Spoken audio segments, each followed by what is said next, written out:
Hello folks, and listen, I don't typically like to do this, but most channels already do, so I figure I might as well start. If you enjoy the content that we deliver here at Speed Station and you want to try helping out, please don't forget to like the video, subscribe to the channel, and leave a comment if you want. All of this helps our channel grow tremendously, especially with the metrics.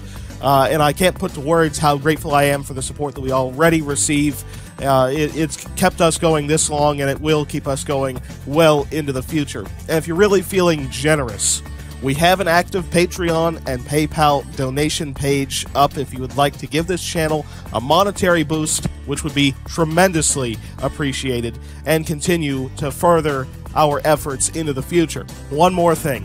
If you think that I'm just sitting around during the time in between the videos here on Speed Station, you couldn't be more wrong. Join the Discord. All these links, by the way, are in the description. Check out behind-the-scenes activity and get a better idea of what I'm working on during day-to-day operations on our Discord server. Get to talk directly with me as well, because I'm always active on that thing. That's how I spend my time in between. So, just to reiterate, we tremendously appreciate the amount of support that we've gotten already, and we'd like to see this channel continue to grow and be able to deliver even better content into the future. Anyways, let's get into the actual video here, since I've wasted enough of your time already. It's the most powerful show on television. High drama, with intense energy. A show dedicated to a few brave souls who risk their lives for the sake of their craft. Its in-depth reporting goes to the core and unlocks the mysteries behind today's raciest sport. Motorsports. Catch it when you can.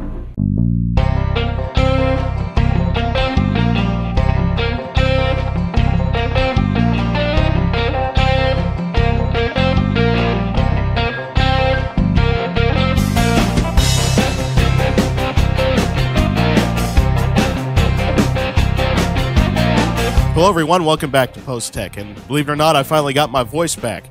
As you recall, at the Daytona Beach and Road course over the course of that week, I came down with a bit of a bout of tonsillitis, and I managed to recover before the Sunoco 160 started, but by the end of that race, I kind of started to sound like Bob Dylan, so I wasn't fully recovered. But anyway, finally back. I'm in the perfect position to lose my voice again over these next 11 races of both the Truck Series and Cup Series, as we're entering the most entertaining portion of the season, the playoffs, where things start to finally come to a head. Today is episode 21. After a historic weekend of action at the Daytona Beach and Road course, as it was ran by the Camping World Truck Series in the first ever National Series event at that famed Speedway in 63 years, since 1958, when it was won by Paul Goldsmith in one of Smokey Yunick's cars on the famous sands of Ponce Inlet. It's an incredible atmosphere when you go there as well. It's a different style of racetrack than you'd see really anywhere else. It feels like you're going on vacation. Yet that's the racetrack. It's a whole different atmosphere. It kind of lifted the pressure of the playoffs, to put it simply, because everyone was just focused on winning that particular race, just to say that they had won at the Daytona Beach and Road course. You kind of threw out the points for that one, because you wanted to win at the Daytona Beach and Road course, and you wanted to put your name up on the legendary name list of victors at the Daytona Beach and Road course. And Grant Enfinger is now one of those winners, joining the likes of names like Paul Goldsmith. But before we get into the big silly season news that I'm sure all of you are here for, let's talk a little bit about what transpired on that beach circuit over the course of the Sunoco 160. The regular season championship battle got very interesting, with Matt Crafton going for a spin after contact from Scott Lagasse Jr. Crafton got turned down to the 87 of Peters, and Crafton backed it into the inside wall, causing some significant aerodynamic damage, at least on the rear end of the number 88 Toyota Tundra. While his teammate and now regular season championship rival Grant Enfinger later on in the race held off a hard-charging Todd Gillen in the number 38 car on the final laps of the race to take the victory in the inaugural Sunoco 160. Enfinger's victory now places him 12 points above Matt Crafton in regular season point standings. Very pivotal event for that battle. Now Crafton has left the Daytona Beach circuit rather disgusted, and even though I mentioned not too many were racing for points, once Crafton got put in the wall, all bets were off at that point. It was an opportunity for everybody to try and charge towards the front, to try and best that 88 truck in final finishing position. After the race, Matt Crafton was obviously very disappointed climbing out of that 88 truck. Enfinger's race, however, wasn't without controversy. He pulled a bump-and-run move on Todd Gilliland with just a few laps to go, which allowed Grant Enfinger to draft his way by Todd Gilliland down the beach straightaway.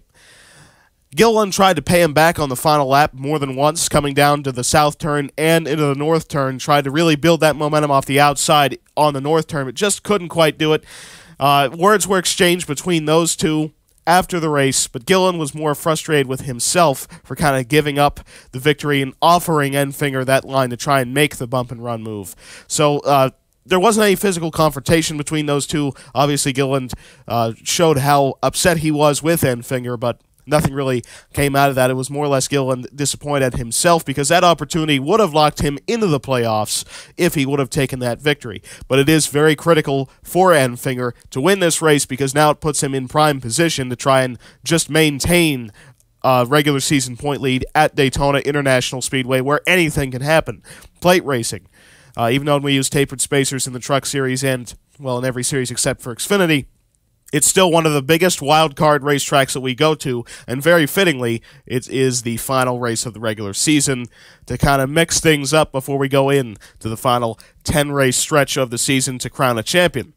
There are now 4 contenders for this regular season championship in the Camping World Truck Series, with only the Coca-Cola 200 at Daytona International Speedway remaining. You'll be seeing that race later on in today's broadcast. Enfinger holds a 12-point advantage above Crafton, then another ThorSport truck with Ben Rose taking over third in points after Daytona Beach. He is 25 points back off the 98 truck of Enfinger, and finally, Sheldon Creed, the only non-ThorSport truck in contention for GMS Racing. He sets fourth, 30 points back, all obviously within mathematical contention for this regular season championship in the final race of the season. 1 race remaining on a super speedway. We have a regular season championship 4 battle on our hands. It should be very interesting at Daytona.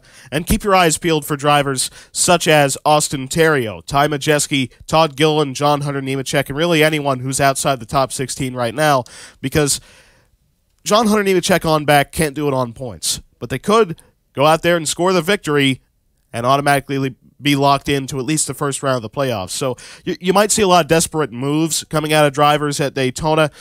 We have Michael Self, who appears to be racing for a job if he can't make the playoffs this season. Really same position for John Hunter Nemechek. So there's quite a few pivotal possibilities that you have to watch out for over the course of the whole Coca-Cola 200. Given the fact it's a super speedway race, there are so many factors that I'm sure it might almost be hard to keep track of. Also, one driver who's making their return. You remember Michael Waltrip. He tried to qualify Brad Keselowski's number 29 truck into the Next Era Energy 250 back in February. Obviously, 20th anniversary of his now somewhat infamous win in the 2001 Daytona 500. Well, tried to make that race in February, got caught up in the heat races, didn't make the show. He is on the entry list for the Coca-Cola 200 to try and make up for his DNQ in February. Keep your eyes out for that 29 truck of Michael Waltrip. He doesn't have to make it in through heat races. He can do this in qualifying speed, and I bet you that 29 truck will be fast enough to get in through its qualifying time. They have very good equipment out of Brad Keselowski Racing, and I'm sure that Michael won't have a hard time making the field running 1 lap flat out on the bottom of the racetrack. Just one more Camping World Truck Series note. Marcus Lemonis has announced an expansion on the sponsorship programs of the Triple Truck Challenge race winners. It was originally announced that the 3 winners of Timothy Peters, Brendan Poole, and Stuart Friesen would get just 2 races of sponsorship apiece from that program. Now it has been extended to all 3 of them, fittingly getting 3 races of primary sponsorship from Camping World and its subsidiaries, meaning that they will carry the sponsorship through the first 3 rounds of the playoffs. So Camping World logos will be on Timothy Peters' 87 truck the entirety of the round of 16, on Brendan Poole's number 30 truck for the whole round of 12, and on Stuart Friesen's truck for the entirety of the round of 8. So it's 3 races, 3 drivers, 3 rounds of the playoffs before we get into the Championship 4. That's the design of this sponsorship program. So it's very beneficial as well for these teams to get an additional race of sponsorship for their hard work over the course of the season and for scoring that victory in the Triple Truck Challenge. So it's a good offering from Lemonis, and it should keep this Camping World Truck Series very strong. Now on to silly season news that I'm sure all of you have been waiting for quite a while, especially this first announcement, because we've been talking about the Joe Gibbs Racing press conference coming at Daytona for, 3 months at this point. Finally, we can confirm Martin Truex Jr. will be returning to the number 19 car at Joe Gibbs Racing, the Bass Pro Shops Toyota Camry, full-time once again in 2022. It is just a one-year deal, as Martin Truex Jr. evaluates his career and whether or not he would like to continue running the next-gen car. He's mentioned before numerous times that he will not stick around if that car is not fun to drive. Ty Gibbs has been signed to run the full NASCAR Xfinity Series schedule in 2022. That's a very obvious assumption that I think all of us could have made, but it's just finally being confirmed. It's a logical conclusion for the team, considering he's won 10 races this season among a full Camping World Truck Series schedule and part-time ARCA and Xfinity programs. The team is leaving open the possibility of getting Ty Gibbs some added Cup Series experience next season, as it seems that 5-car limit will be repealed at the end of the year. However, if that rule remains in effect, they could simply hash out a deal with 2311 to get him to run their second car. So it would be the Monster Energy number 45 in that instance of Ty Gibbs. They could work out that deal if they want to give Gibbs some Cup Series seat time, but you can't run that 5th car. So keep your eyes on that situation, whether or not they have to work out a subsidiary team to get Ty Gibbs some Cup experience, or if they just, throw him in another Gibbs car. All that's up in the air right now, but they do show a lot of interest in getting Ty Gibbs some more Cup experience after getting a pretty good run in the second race at Pocono as a substitute driver for Kyle Busch. Eric Almirola, as well, has confirmed his move for next season. This was also a press conference held at Daytona. It's one that has been rumored for a while, and also kind of a logical conclusion. Almirola currently sits outside of the top 40 in Cup Series points, driving the same exact equipment as the car that currently sets second.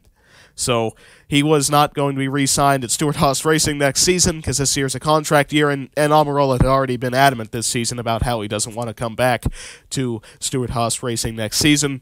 He already announced that he was leaving a long time ago. However, he has announced that he will be taking over the number 13 truck at ThorSport Racing from Johnny Sauter for the full 2022 season. Almirola is bringing his Smithfield sponsorship to their organization as well. Sauter is now a free agent, and a pretty good one, at least from a part-time perspective. He has expressed interest in competing in the NASCAR Camping World Truck Series next season. I doubt that it will be a full-time deal, but I guess he could potentially maybe work his way back to GMS, get a couple starts somewhere around there. Maybe even ThorSport would keep open, start up a 5th truck to run him in a couple races. We don't exactly know what Sauter's plan is for next season, but we do know that he has interest in continuing some form of Camping World Truck Series competition, but it doesn't quite look like it will be from a full-time standpoint, unless, and this has been a rumor slightly thrown around, because of Timothy Peters, and this is going to sound funny because of those two's relationship, but because of Timothy Peters' success at Nemco might be thinking about running that 8-car or 8-truck full-time with one driver. Johnny Sauter might just be a driver that they could consider, considering they went with a veteran of Timothy Peters, and it was a deal that worked out rather well. So you could potentially see Johnny Sauter wind up as a teammate to Timothy Peters next season at Nemco Motorsports. I somewhat doubt the situation. Those two have a bit of history together, even though it's been quite a while. But still, it would be a rather stable option for Nemco Motorsports to go with if they want just one driver to run the number 8 truck for the full season. However, it looks like John Hunter Nemechek might just be an option, and I think that Joe would probably go with his own son in that circumstance. So, Almirola, just to get back onto his subject, he does have the option to run a few NASCAR Cup Series races next season in the NY Racing number 44 Toyota, which was driven by Johnny Sauter for a couple races this season under a ThorSport partnership. We have also heard rumors about ThorSport potentially buying out the NY Racing Cup Series team for next year because of their extreme amounts of success this season in the Truck Series, currently holding the top 3 spots in points. So that domination has been funding them quite a bit. They're getting an awful lot of interest from sponsors and different programs like that, being the top 3 contenders of an entire series. And with the next-gen car coming in, should lower cost, it might be a good opportunity for ThorSport to try and run a Cup Series operation, at least in a few races. Not run it through a partnership, but run it from their own offices up in Sandusky. So it is possible that Almirola could be running a ThorSport Cup car in a few races next season. Most likely, if this does in fact happen, it would just be the super speedways, because that's been really Almirola's favorite track type. And he could, in fact, once again, take a clutch victory in the Coke Zero Sugar 400 at Daytona coming up very soon. However, he's way outside of mathematical contention of making the top 30. And that definitely doesn't sound good for a Stewart Haas car, but that also doesn't mean that he can make the playoffs this season. So he's kind of trapped between a rock and a hard place. That's why they made this announcement. Almirola already is a write-off for the playoffs in 2021. Almirola going full-time to the Truck Series. He ran very well there before for Billy Ballou. I would expect Eric Almirola's return to the Camping World Truck Series, especially running for currently what appears to be the sport's best team, would be a fairly good and competitive operation with that number 13 truck. Something had to change, because they have the 98, 88, and 99 trucks up on top of the standings, and that 13 truck's nowhere to be found of Johnny Sauter. So even though Sauter's done an awful lot for that organization, something had to be done, because that 13 truck just is not getting the job done the way that it needs to.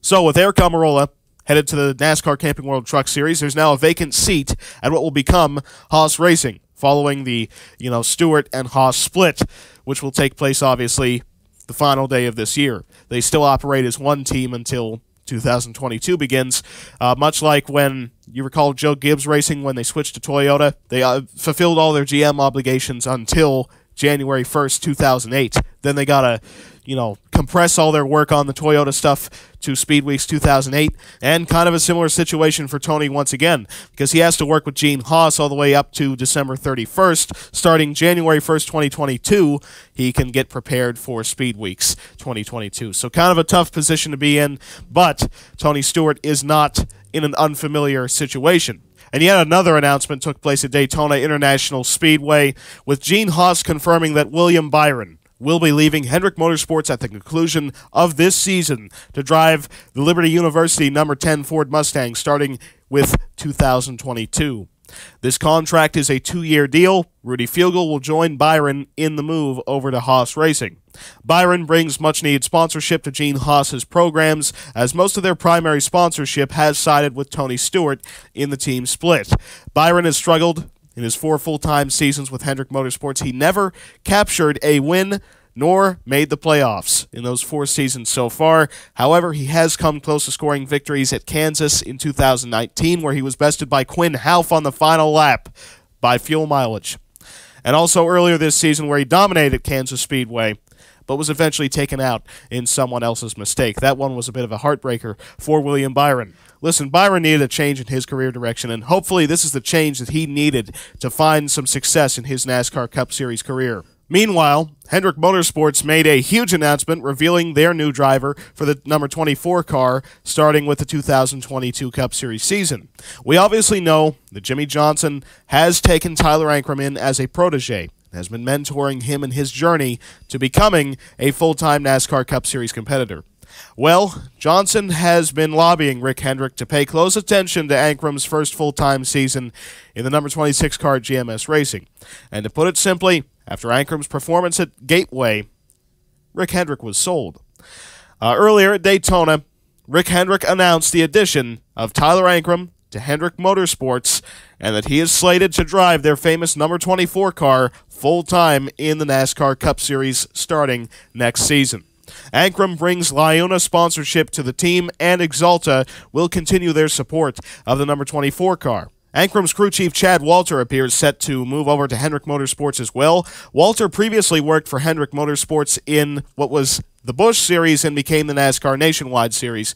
So this is a reunification for Walter. He previously worked with names such as Casey Mears and Dale Earnhardt Jr. at Hendrick Motorsports. Now back within the organization working with Tyler Ankrum, who will be entering his second full-time NASCAR Cup Series season. Ankrum becomes the third driver to run the number 24 car following Jeff Gordon's retirement in the 2015 season, and so far Gordon remains the only driver who has put that number in victory lane in Cup Series history.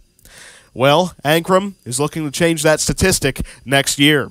Ankrum has shown great pace all season long, and moving into the mothership at Hendrick Motorsports, because obviously GMS gets some equipment off of them, it is certainly going to be the makings of a volatile pairing that could shape the future of our sport. Having a driver as well prepared for Cup Series success as Ankrum in some of the best equipment in our sport, it's going to be very interesting to watch. Tyler Ankrum next season in the number 24 car out at Hendrick. The status of GMS Racing's number 26 car is presently unknown, however. They have put out a statement thanking Ankrum for the time that he has spent at the organization and wishing him the best at Hendrick Motorsports next season.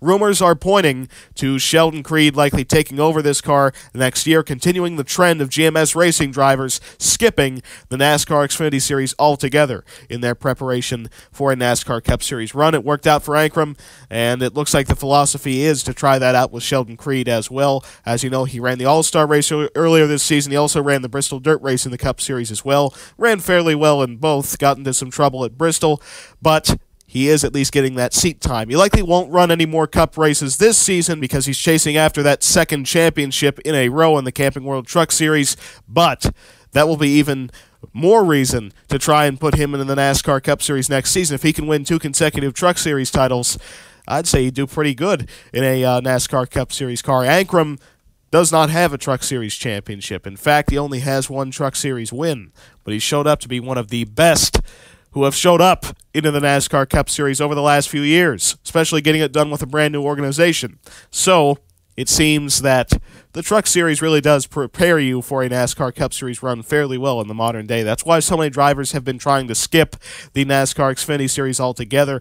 You know, we've seen even Ty Gibbs this season, even though he's going to run the full-time Xfinity Series schedule next year, he ran 2 Cup races already in his career, and he is not full-time in Xfinity. He's full-time in the Truck Series. So I think it does make for some very good preparation getting at least a season or 2 of the Truck Series. It especially with the modern Cup cars having quite a bit of downforce at most racetracks, learning how that downforce, how the manipulation of the air affects your race car or race truck is very critical for a driver to figure out. So a truck cuts a much bigger hole in the air. They got much taller spoilers. You can really work the air a lot better with a truck than an Xfinity car, and I think those types of aerodynamic skills you learn as a driver carry over from the Truck Series to the Cup Series better than what you learn in an Xfinity car to a Cup car. What you learn in an Xfinity car is how to drive, obviously, the high horsepower, low downforce package that the Cup Series runs on short tracks. So that's where you get a lot of your benefit from running Xfinity races.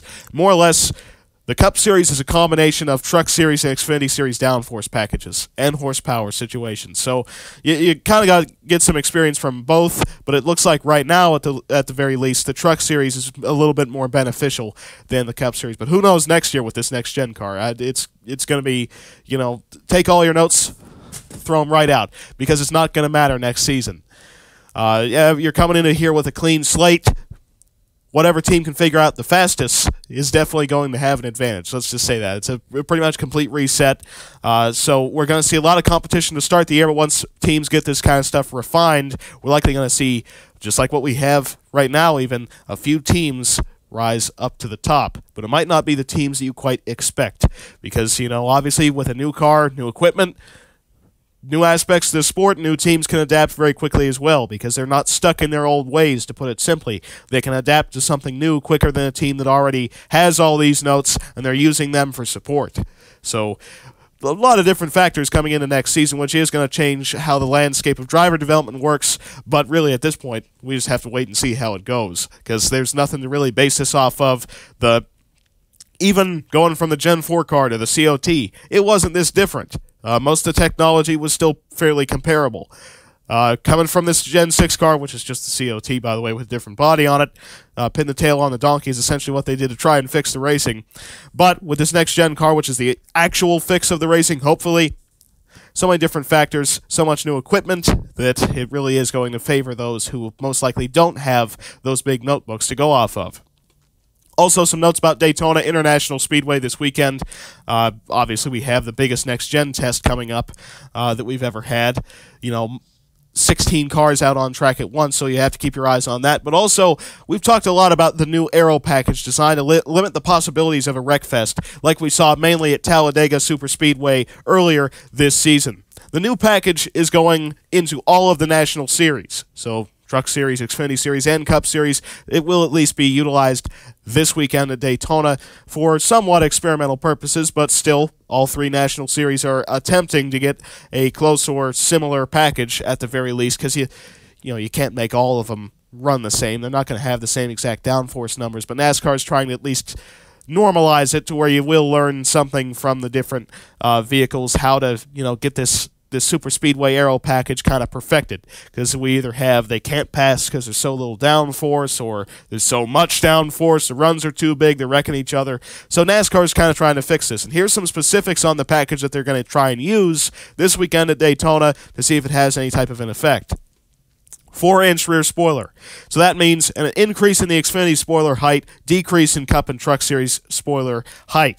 1-inch rubber wickers on the front ends of the vehicles. This is to increase front end downforce. So you cut off some rear, add some front. Because if you remember how much downforce the Cup Series and the Truck Series had at Talladega earlier this season, the front end actually wanted to lift because of how much downforce the rear end had in comparison to the front. So you're cutting some of that rear end downforce off, putting some more on the front to try and balance out the vehicle just a little bit better.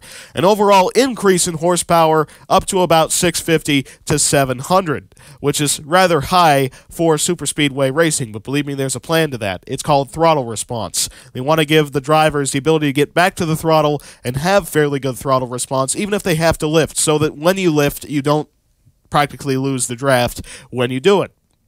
There's obviously a range in the horsepower from 650 to 700 due to the different outputs of engines in the Xfinity Series and Cup Series due to independent engine constructors. And NASCAR is mandating the teams as well to bring their road course braking package. And this is why this situation at Daytona and Talladega that they're hopefully going to utilize for the foreseeable future is more than just an aerodynamic and horsepower package. Typically, teams bring extremely light braking packages to the superspeedways to act as a weight brake, because you're not braking very much or very often at tracks such as Daytona and Talladega. Brakes just aren't something you really need to worry about. You can slow down very early to get down pit road, but them lighter brake systems, they obviously are a weight brake. They're beneficial in that regard, but when a wreck happens up in front of you, well, your stopping distance is pretty darn far. And typically that's why we see so many vehicles get in trouble at tracks such as Daytona and Talladega trying to miss a wreck.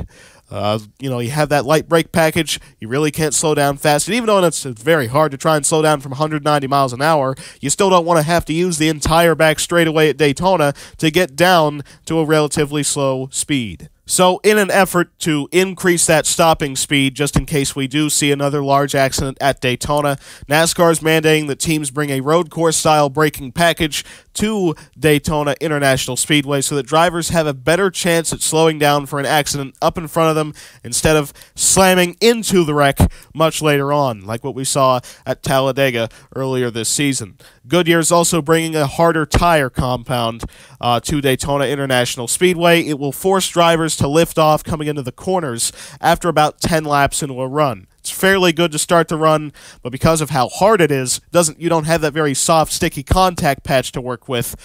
You don't have very much grip, so it's going to force drivers kind of work their way up the racetrack, kind of drive the track more, brings the driving back into the races at Daytona, because obviously since it's been resurfaced in 2011, it's glass smooth, even to this day. It's been 10 years, but it's still glass smooth, so Goodyear is bringing that hard tire compound to kind of force the driver to have to get after it at Daytona, because the last 10 years, it's just been flat foot, go wherever your car can go, which is everywhere on the racetrack except for the apron.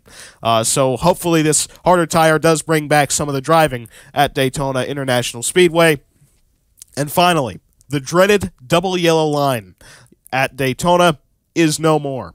It's just a solid white line on the inside of the racetrack now, just warning drivers where the bottom of the racetrack is, and there is no penalty for making a move beneath it.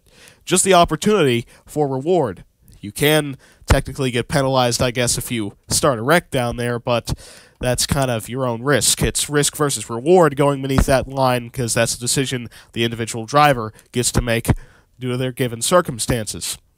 I don't expect anyone to try and make that move work through the tri-oval. If that's just too flat of an area, you really can't get your truck to stick down there. You'll end up just sliding up and kind of starting a checkup of the inside line. However, the back straightaway has just gotten about a car width wider. So expect quite a few moves to be made down that back stretch at Daytona now, because it's perfectly flat out there, and now with an extra lane of racing surface, it's going to open up quite a few more areas to make runs and make big moves. It this weekend could potentially keep a driver's playoff hopes continuing through these final 10 races, because you could absolutely win your way in with a move made beneath the white line.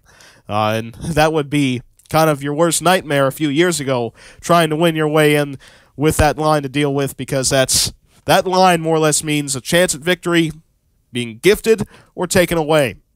But now, with that line meaning nothing, just like I said, it's really only the opportunity for reward, but you have to balance the risk along with it. And so after quite a few big announcements, let's get back to the racing itself and give you the highlights of the final race of the regular season in the NASCAR Camping World Truck Series, the Coca-Cola 200 from Daytona International Speedway.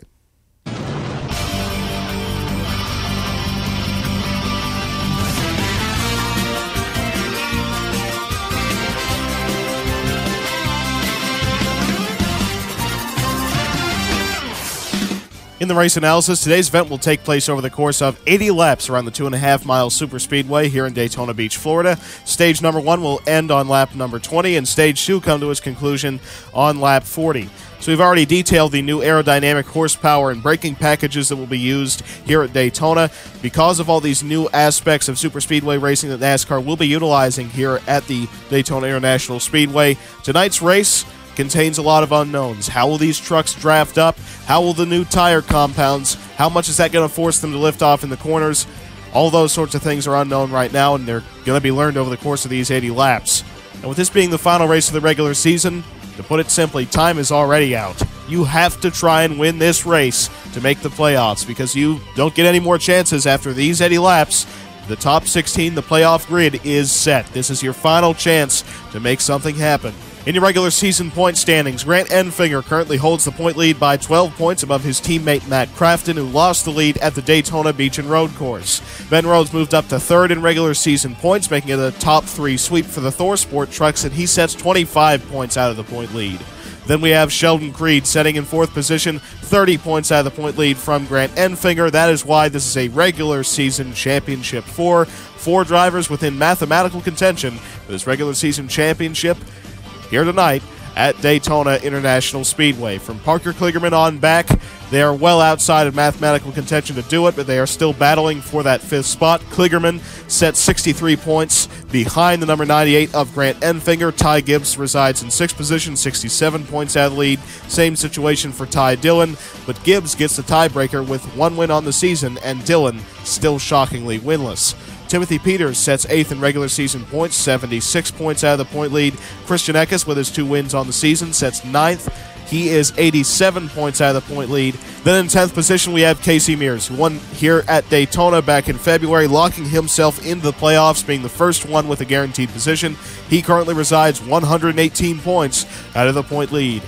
And in your playoff standings, Enfinger, Crafton, Rhodes, Eckes, Austin Hill, Stuart Friesen, Sheldon Creed, Ty Gibbs, Timothy Peters, Casey Mears, Ryan Truex, Dawson Cram, and Brendan Poole are all locked into the playoffs via their wins this season. They are so far up in points that they cannot drop out of the top 30. So those 13 drivers that you see there locked in with wins will remain locked in with wins following the Coca-Cola 200. Parker Kligerman sets 80 points above the cutoff line. He is best of the rest. Ty Dillon sets 76 points above the cutoff line as well. Those two have already made the playoffs through points. What the real battling positions are is Brett Holmes, the defending Arkham and Art Series champion. He sets 20 points above the cutoff line. Then on the outside looking in, we have Majeski, who's 20 points outside of the top 16. Austin Terrio, 30 points on the outside looking in. And then we have our must-win contenders, such as John Hunter Nemechek, 56 points out, and Todd Gillen, 59 points out after his runner-up finish at the Daytona Beach and Road Course. We only have one spot up for grabs here at Daytona International Speedway because 14th and 15th positions have been clinched on points. So with only one spot up for grabs, it's going to come down to either a monumental battle for points or potentially a last lap pass for the victory, which you could make beneath that white line on the inside of the track. Jordan Anderson in the number 3 truck for Anderson Germain Racing won the pole at Daytona International Speedway, still continuing the success that we saw back in February with the Germain Racing trucks because that 3 truck is running Germain equipment. Anderson on pole. Outside him is second in regular season points, Matt Crafton in the 88 truck for ThorSport. Inside row 2, we have the 46 of Chandler Smith, still trying to find that first career victory. Outside him is the 4 truck of John Hunter Nemechek, who is his teammate, who is racing to keep his playoff hopes alive. Being in must-win territory, he has to win here at Daytona to try and make that top 16. The 5th place qualifier was the 31 of Ty Dillon, who brought that truck home second here back in February, still searching for his first win on the season. The 51 truck of Drew Dollar qualified in 8th spot. James Busher was back in the truck series, running the number 45 truck for Nice Motorsports, and he qualified in 9th position. 4th place contender in regular season points, 30 points back from Enfinger. Coming into this race, Sheldon Creed, he qualified in 11th position. How about this, the 29 truck of Michael Waltrip. He did not make the race back in February, but he qualifies in single truck qualifying in 12th position for Brad Keselowski Racing. Ben Rhodes qualified the 99 truck for ThorSport Racing in 13th position. Brett Holmes, who is racing to keep his playoff hopes alive, qualified in 14th. Ty Majeski qualified the 55 truck in 16th position. Austin Terrio, Michael Waltrip's teammate, believe it or not, qualified the 92 truck for Brad Keselowski Racing in 19th position. The 53 truck of Gray Galding qualified down in 21st spot. Sam Mayer qualified the 14 for Tony Stewart Racing in 25th position. Raphael Lassard qualified the 24 truck in 26th spot. The spring race winner Casey Mears qualified down in 27th. Joe Nemechek, driving his very own number 8 truck, qualified in 29th position. Parker Kligerman qualified down in 30th spot for Henderson Motorsports. Trevor Bain qualified the 44 truck for Nice Motorsports in 31st position. Defending Rookie of the Year award winner in the Camping World Truck Series and driver in must-win territory right now, 21 truck of Zane Smith qualified in 33rd spot. The 04 truck of Corey Roper qualified down in 34th position. The 17 truck of David Reagan qualified in 35th spot. The 38 of Todd Gilland, who is in must-win territory, qualified down in 36th position. And your regular season point leader coming into tonight's event, Grant Enfinger, qualified down in 37th. The 1 truck of Haley Deegan qualified in 40th spot. The 09 of Stephen Parsons, who qualified on the front row here back in February, will start from the 41st position. And finally, rounding out the field is the number 30 truck of Brennan Poole. Notable drivers who missed the field here at Daytona include 2 very fast Fords, the number 15 of Tanner Gray and the 58 of Logan Misaraka. Other notable drivers who failed to make the field include the 28 truck of Brian Doza, the 7 of Corbin Forrester, the number 9 of Cody Rabaugh, the 22 of Austin Wayne Self, the 11 of Spencer Davis, and the biggest surprise was the 52 truck of Stuart Friesen. Now, he's already locked into the playoffs through 2 wins this season coming at the Bristol Dirt Track and Knoxville, but an unfortunate story there for this number 52 team to DNQA race coming into the final 10 race playoff stretch of the season. Definitely will disrupt their momentum. And at the drop of the green flag in the Coca-Cola 200 from Daytona International Speedway, pole sitter Jordan Anderson got off to a great jump on the start, pulling out in front of the outside line, and the 88 truck of Matt Crafton down on the inside. The 46 truck of Chandler Smith as well cleared the 88. And the 31 of Ty Dillon as well, trying to get with the 46 and potentially get up there and work with one of his pseudo teammates. That's the 3 of Jordan Anderson. Down the back straightaway, the 46 truck of Chandler Smith makes the move down to the inside of Jordan Anderson. But guess what? Ty Dillon, Anderson's teammate, follows him up to the outside line of the racetrack. 46 truck loses a lot of momentum being down on the bottom as the inside line was not very well organized. The 3 and 31 trucks push each other out front. Jordan Anderson out of the final corner moves up to the outside line to block his teammate Ty Dillon, now back down to the bottom, and Anderson will lead lap number 1. And down to turn 1, Joe Nemechek, driver-owner of the number 8 truck, makes a very aggressive 4-wide move to the bottom of Trevor Bain. His own teammate Timothy Peters up on the outside, and Ty Gibbs caught in the middle of this. Peters backs off, and the field gets back down to running just in groups of 3 wide racing. And look at Jordan Anderson go for the blocks down the back straightaway from the bottom to the top, back down to the bottom, and he looks like he sides with the middle line coming into turn 3.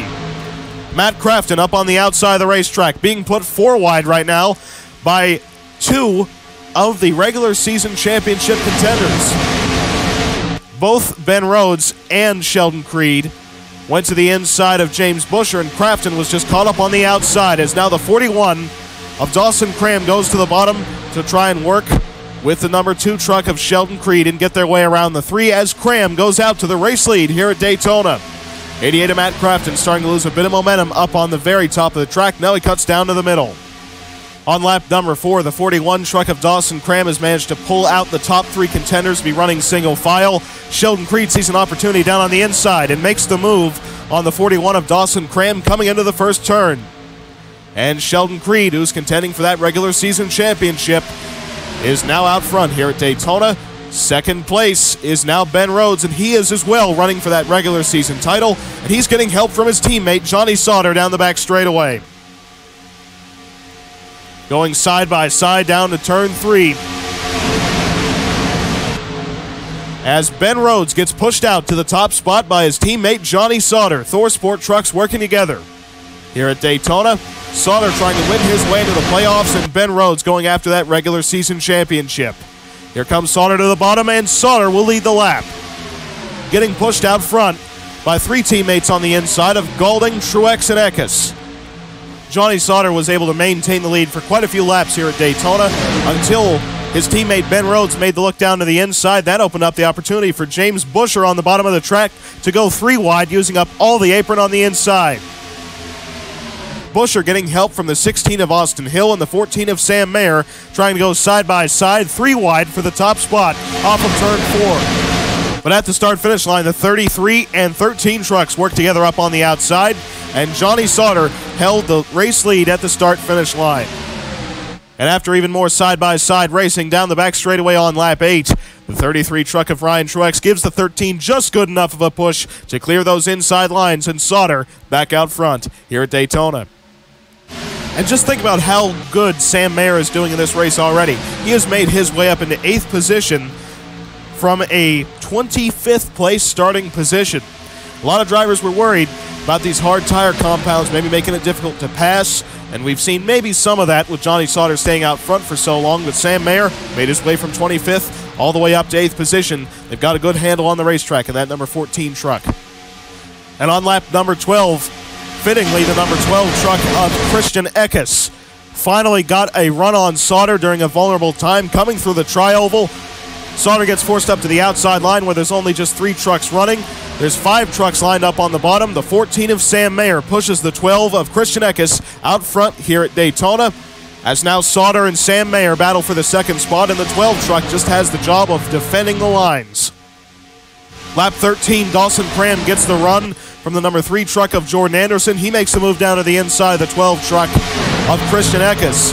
But on the inside, you see Anderson separates from the back bumper of the 41 truck, and that slows up Dawson Cram's momentum just enough to allow the 12 of Christian Eckes to re-clear the field down the back straightaway. Have a look at this. Some of our playoff contenders are running very far at the tail end of the field. We have Ty Majeski currently residing in 40th position, and Brett Holmes down in 42nd. Also, by lap 14, the 8th place starter of Drew Dollar has fallen all the way down to 37th position. Might be trying to run in the back to potentially avoid an accident. And speaking of accidents, we had a bit of a desperation move made on lap number 14. You see the field going 3 wide? Well, Michael Self uses up all the racetrack, goes a full truck width below that white line down the back straightaway. That's perfectly legal. Makes it 4 wide coming into turn number 3. He's trying to make his way towards the front of the field, get that track position, and potentially hold the race lead, because Michael Self has only one possibility of making the playoffs following this race, and that's to win. But the two GMS trucks of Sheldon Creed, who's running for that regular season title, and Zane Smith, who's running for one of those final transfer positions into the playoffs, make contact. 21 goes down into the 25 truck, and that contact sends the 21 truck around up into the 16 of Austin Hill, one of our most consistent contenders of the season, up into the 45 of James Busher. Then that collects one of the regular season title contenders, the 99 of Ben Rhodes. The 16 gets turned down into the 18. 44 of Trevor Bain gets damage out of this, and now we see for the first time the road course braking package coming into effect. The field getting hard onto the binders, but Joe Nemechek and Brennan Poole still could not slow down in time. We have more trucks piling into the mess. Matt Crafton manages to make it through without any damage whatsoever. We do have the 53 get some damage out of this, the 60 of Casey Mears, the winner back in February, and Grant Enfinger got a little bit of right front damage in this skirmish. And you see, after surviving the wreck, the 26 of Chase Purdy actually makes contact with the 56 of Timmy Hill, turning him right down into the rear bumper. Rear bumper to rear bumper contact, believe it or not, between the 16 of Austin Hill and the 56 of Timmy Hill coming down pit road. And here's what the crash looked like from the onboard of the 16 truck of Austin Hill. You see the field going 4 wide right up in front of him. Very dicey racing right there. GMS trucks make contact down to the 25, up into the 16, gets turned into the 18 of Ty Gibbs.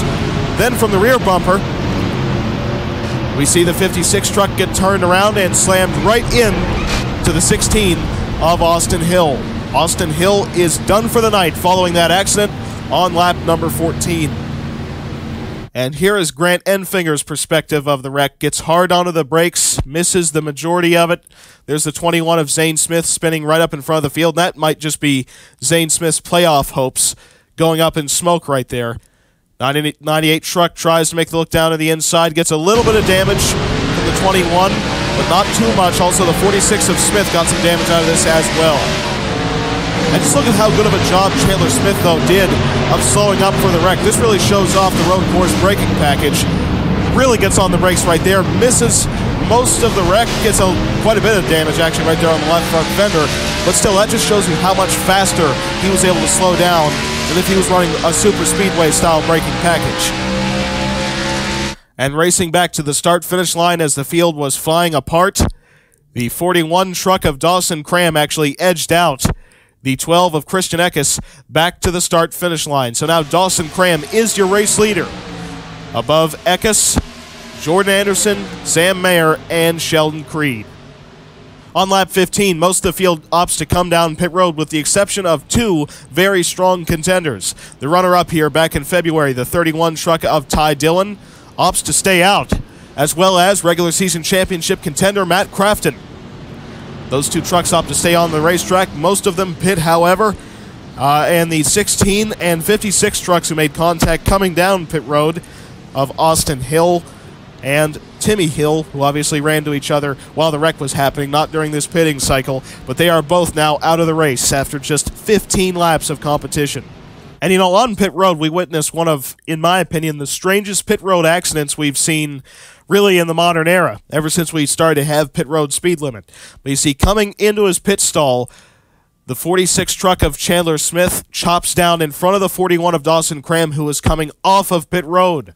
They continue to make contact, and now the 41 truck slams it into the reverse gear to try and back off of pit road. We have trucks going 55 miles an hour trying to exit the pits right here. There's John Hunter Nemechek trying to make his way through this, and right there is Carson Hocevar, who makes contact with the driver's side door of the 41 truck of Dawson Cram, almost turning Cram upside down. 4 trucks involved in that pit road accident, but most importantly, the race leader coming into the pits, Dawson Cram, now has massive damage from a mistake trying to come off of pit road. And believe it or not, the contact on pit road sent the number 41 truck of Dawson Cram behind the wall. Cram comes in pit road as the race leader and comes off of it practically on the hook. And so your top three contenders to come off of pit road were Jordan Anderson, then Michael Self, and Christian Eckes. Obviously, Ty Dillon and Matt Crafton are your top two contenders because they have stayed out. We are going to go back green with just a few laps to go in stage number one. Dillon and Crafton going off the strategy to try and take home the stage victory, pit after the stage caution, and restart in the back for stage two. The number 30 truck of Brennan Poole is also now out of the race due to a mechanical failure caused by crash damage as the field takes the restart with just 2 laps to go in stage number one. The 88 truck of Matt Crafton once again gets a very bad restart, allowing the number 3 truck of Jordan Anderson to make the move down to the inside and work with his teammate of Ty Dillon once again. However, Anderson had different intentions coming down to turn number 3. He made the move to the bottom of his teammate Ty Dillon. Working in line on the inside with the 12 truck of Christian Eckes. Dillon still working with the 88 truck of Matt Crafton. Those two stayed out on the last caution. We are utilizing very hard tires. You have to be wondering if potentially tire wear is keeping the 31 and 88 trucks up on the top as Eckes puts the 3 truck in the middle. White flag in stage number one. Jordan Anderson left without any drafting help in the sucker hole on the racetrack. And up off the outside line, the 88 and 31 trucks push each other out in front of the inside lines. The 31 of Ty Dillon back out front as we have a 3-wide battle for second. Jordan Anderson still trying to find drafting help down the back straightaway. Ty Dillon blocking from the outside, back to the inside. 3-wide battle for second position as Hailie Deegan pushes the 12 truck of Eckes into the spot. And out of the final corner, Ty Dillon up to the outside line to block. He's got Eckes trying to make the move, and Ty Dillon will win stage number one here from Daytona. Dillon takes home the stage number one victory with Germain Racing picking up right where they left off with a 1-2 finish here at Daytona back in February. Ty Dillon wins stage one over a close finish above the 12 truck of Christian Eckes, who tried to make a move down to the inside, coming back to the line, couldn't quite make anything happen. 88 truck of Matt Crafton brought it home in third, Hailie Deegan in fourth, and Jordan Anderson, your pole sitter, rounds out the top 5.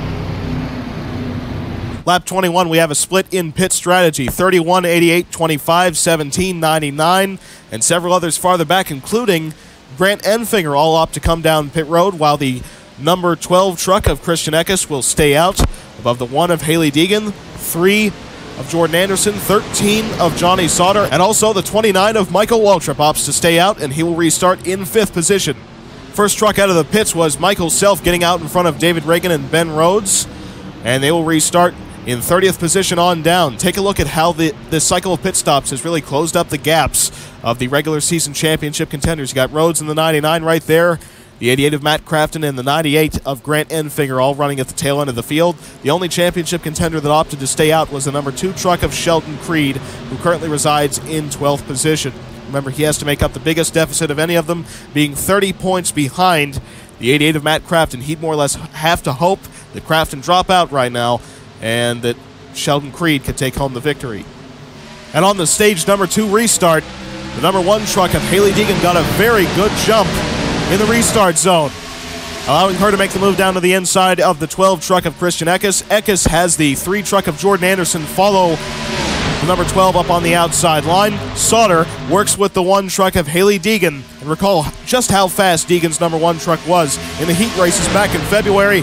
Well, now Hailie Deegan back out front here at Daytona as Johnny Sauter tries to make just a bit of a move down to the inside. Lap 26, Hailie Deegan still held the lead, but her inside line pusher, Johnny Sauter, got a little bit loose on the bottom, and that separated the organization of the inside line, allowing the 12 truck of Christian Eckes to work with the 3 of Jordan Anderson up on the outside line, and to re-clear the 1 truck of Hailie Deegan down the back straightaway as Anderson goes down to side draft the 1, and the 12 truck does his blocking down the back stretch. Eckes makes a pretty critical mistake at the end of lap 26. He makes his lead gap a little bit too big, goes up to block, goes back down the track, and the 1 truck of Hailie Deegan had a big enough run, not quite to lead the lap, but with 2 Fords working together on the inside of Roper and Deegan, the 1 truck was back out front here at Daytona on lap 27. And we had trouble once again on lap 27. Timothy Peters sees an opening down on the inside. He makes it 4 wide through turns 3 and 4. side by side with Raphael Lessard. Sheldon Creed, who, by the way, is all too familiar with this situation. He was involved in the first crash. And then you have the 40 of Will Rogers up on the very top side of the racetrack. The 87 truck of Timothy Peters pushes up off the bottom of the track just a little bit as the tires start to wear. Then some contact happens between the GMS teammates, turning the 87 up into the 29 of Michael Waltrip. Michael gets turned around. The 2 truck of Sheldon Creed gets put up into the outside wall. Then we have the 40 spinning down in front of the racetrack, 2 back up into the outside wall. That's one of your regular season championship contenders. The 38 of Todd Gillen gets turned around. The 4 of John Hunter Nemechek gets involved in it. The 23, 55, several playoff contenders. Ty Gibbs gets turned around again. Austin Terrio in it. Michael Self is in it. As the field flies apart through the tri-oval, Ben Rhodes once again involved in it as well as the caution flag waves. And here's a look at the crash in real time. 4 wide down on the inside. The 24 and 87 trucks just run out of room up into the outside wall. The 2 truck gets turned into the outside wall twice. 87 truck actually makes it through this, but then the 4 gets hit very hard by the 25 right there. Michael Waltrip gets turned around, and the 4 and 29 trucks both high center on the banking in the tri-oval. Quite a bit of damage on the 2 truck of Sheldon Creed and on the 99 of Ben Rhodes. That might knock those 2 out of contention for this regular season championship. You know, probably the hardest hit on the inside was actually suffered by the 18 truck of Ty Gibbs, really getting a lot of front-end damage right there for making contact with the 38 of Todd Gilliland. And Brett Holmes getting involved in this crash might just be the opportunity that those competitors racing for those final few playoff spots was hoping for. Might bring enough damage to the 23 truck that he'll be off the pace. The 88 truck of Matt Crafton made it through without any damage. Same situation with the 31, 17, and quite a few trucks got it through safely. Joe Nemechek made it through, Drew Dollar, Ray Galding, and the 45 of James Busher managed to miss the second accident of the day. He got involved in the first one. At least he misses one of them. And once again, here's what the crash looked like from Grant Enfinger's on board. As you can tell, he's a little bit off the pace from the first incident. Aerodynamic trouble on the 98 from the first. Cosmetic damage, smoke everywhere, truck spinning around, just drives up to the outside and barely misses his teammate Ben Rhodes right there, passes about 20 trucks, and manages to completely miss the accident. And by the way, as the field was flying apart through the tri-oval once again, back to the start-finish line, it was the 12 truck of Christian Eckes barely inching out the number 1 truck of Haley Deegan. So Christian Eckes is your race leader above Deegan, then Eckes' teammate of Ryan Truex, Corey Roper, and Jordan Anderson, currently your top 5. And there's now 2 trucks out of the race, those being regular season championship contender Ben Rhodes. Unfortunately, his night is over, as well as his quest for that regular season title, and the 18 truck of Ty Gibbs is out of it as well. We got a couple trucks coming down pit road. Haley Deegan, Jordan Anderson, Derek Kraus, Jesse Little, and several others down.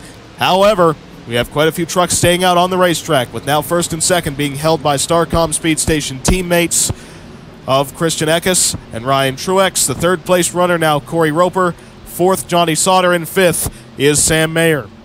And on the restart, the number 04 truck of Corey Roper got a great jump, driving his way up to second on the inside of Ryan Truex, and he gets in line with a push coming from the 14 of Sam Mayer. And with that 12 truck of Eckes being out front by just a couple truck lengths, that allows the 04 truck to draft up on him and make the slingshot move down the back straightaway. With the added horsepower that these trucks have this season at Daytona, you can really make these slingshot moves work because you have that throttle response where you can really draft up on somebody, make the move work, and make it happen quickly.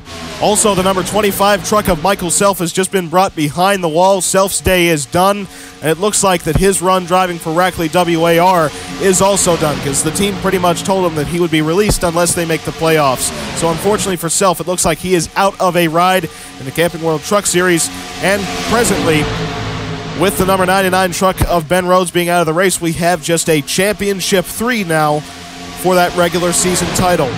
Presently, we have the 88 truck of Matt Crafton running in 16th, the 98 of Grant Enfinger in 19th, and the 2 of Sheldon Creed running in 32nd position with damage. Lap 34, the inside and outside lanes were battling once again. Corey Roper battling alongside Sam Mayer for the top spot. Mayer, very inexperienced on super speedways. Corey Roper, frankly, much of the same, yet their age difference is about 20 years. Up on the outside line, the 12 and 04 trucks work together, snaking their way down the back straightaway. And Corey Roper is back out front here at Daytona in one of those incredibly streamlined Ford F-150s. They've struggled all year long with downforce, but at a track such as Daytona, that's nothing but beneficial. And as the laps have started to wind down in stage number 2, we have some very strong trucks starting to make their way through this field, including the 31 of Ty Dillon, now running in 6th position, and the 88 of Matt Crafton flirting with a top 10 running position. Still the outside line, carrying the most momentum with the 04 truck of Corey Roper out front. With Corey Roper still out front to begin the final lap of stage number 2, we have a very dicey moment with the slow lap truck of Carson Hocevar, who's about 30 miles an hour off the pace. The inside row obviously ducks down to the bottom to try and get around the 42 of Hocevar, but Hocevar makes a bit of a poor decision right here. He tries to cut up to the outside line to try and let the field around him. Well, guess what? The outside's running at about 30 miles an hour faster than him, so he actually crowds the 33 of Ryan Truex up into the outside wall. Those two make side-by-side contact. The 42 then goes into a slide, almost clips the 88 of Matt Crafton. That could have been critical in the regular season point battle. And you see, because this road course braking package, the 14 and the rest of the inside line actually slowed up in time for the 42 of Carson Hocevar. Last year, that would have started about a 20-car or truck accident. But no caution comes out for this incident as the 42 remerges with the field and no one, surprisingly, goes around.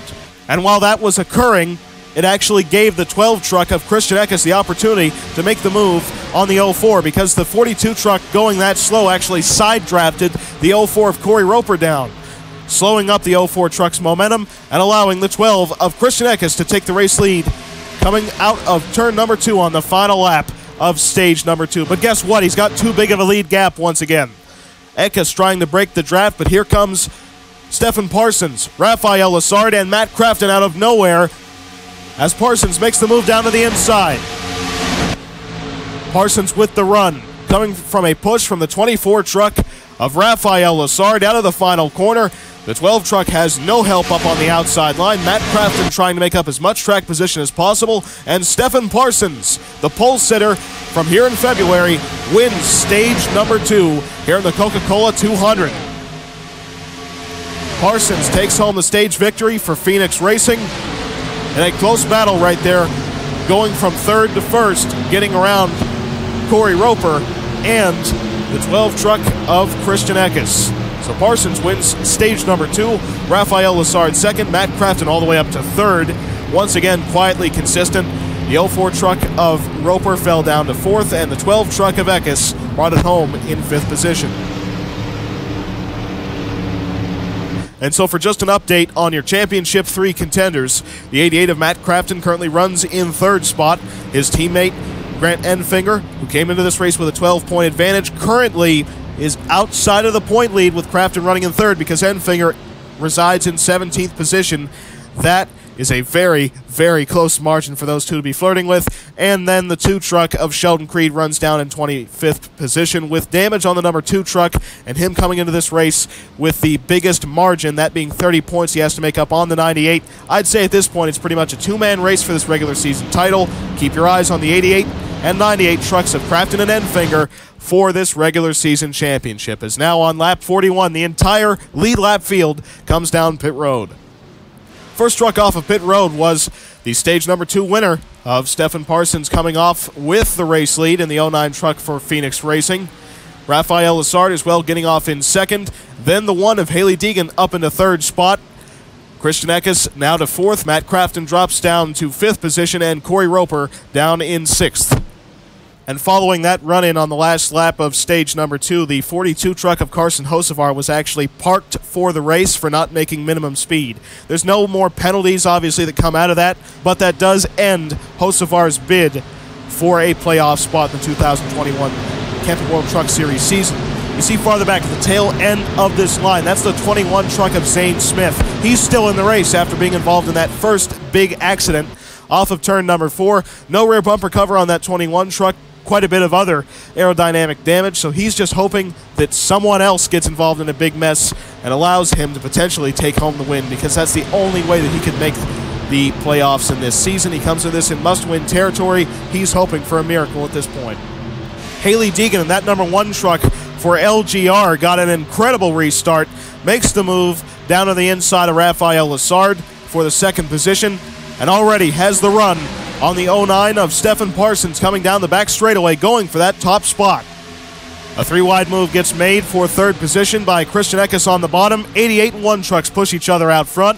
Haley Deegan back out front here at Daytona International Speedway. Matt Crafton gets put into the sucker hole.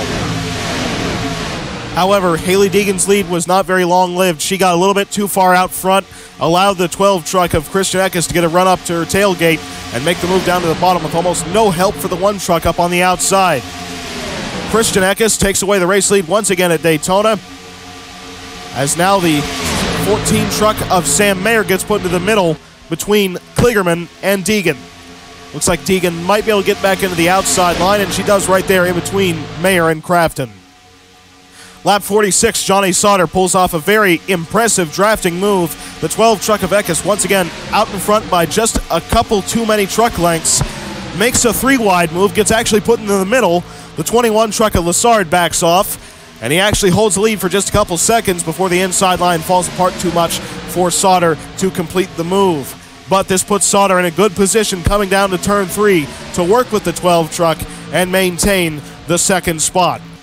Johnny Sauter on a mission to give all 4 ThorSport trucks a championship to go after in the 2021 season, and quite frankly, Sauter is racing for a contract, because right now we know he's not going to be driving that 13 truck next season, and he's just trying to impress all these truck owners out here to potentially continue his full-time Camping World Truck Series career. On lap 48, Johnny Sauter makes a perfectly timed move on the 12 truck of Eckes. Eckes goes up to block a little bit. 13 makes the move down to the bottom and gets some help coming from the 24 of Raphael Lessard. The 12 truck gets left up on the outside line without any drafting help, and Johnny Sauter back out front. Lessard will now take 2nd as the 13 truck of Sauter moves up the track to block and now back down to the bottom to work with Lessard. How about these contenders finally making their way back towards the front of the field? We have Jesse Little running in 5th position, and the 51 of Drew Dollar, who started 8th spot, now back to 8th position. Christian Eckes had managed to clear the inside line with a great push from the 87 truck of Timothy Peters, then got right up to the back bumper, the 13 of Johnny Sauter, pushed him out front almost in a tandem-style move, and made the move down to the bottom, leaving Johnny Sauter without any drafting help up on the outside of the racetrack, and Christian Eckes back out front, now with just about 30.5 laps to go in the Coca-Cola 200. On lap 51, the 12 truck of Christian Eckes gets caught out by trucks fanning out around him, gets put into the middle of the racetrack, and you think that's a bad position to be in. He's put practically into the sucker hole, but on the inside, the 24 of Raphael Lessard gets a little bit loose. Remember, these harder tire compounds makes you lift a little bit coming into the corner. The 13 and 12 trucks can keep the pedal down, and Christian Eckes still maintains the race lead down the back straightaway. Now, once again in a battle with the 13 truck of Johnny Sauter as those two trade side drafts down the back stretch. The 13 of Sauter has a little bit better help coming from behind, but now the inside line once again reforming, and an even battle between the 12 and 13 trucks out front here at Daytona. Phenomenal pack racing already with this new package, back and forth between 2 of the Camping World Truck Series best on super speedways.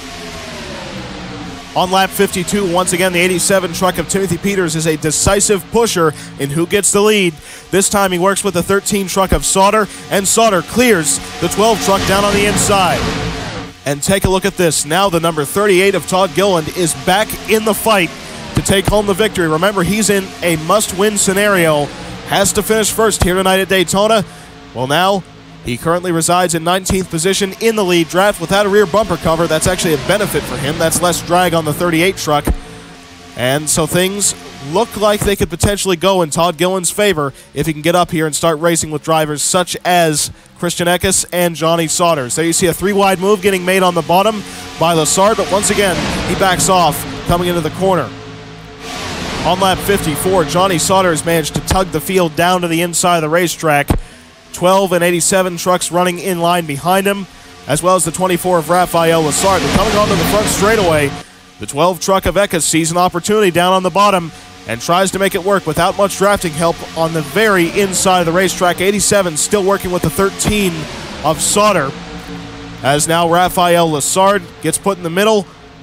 Right there, he side drafts the 87 off the back bumper of the 13 and drives down to the bottom to work with the 12 of Christian Eckes.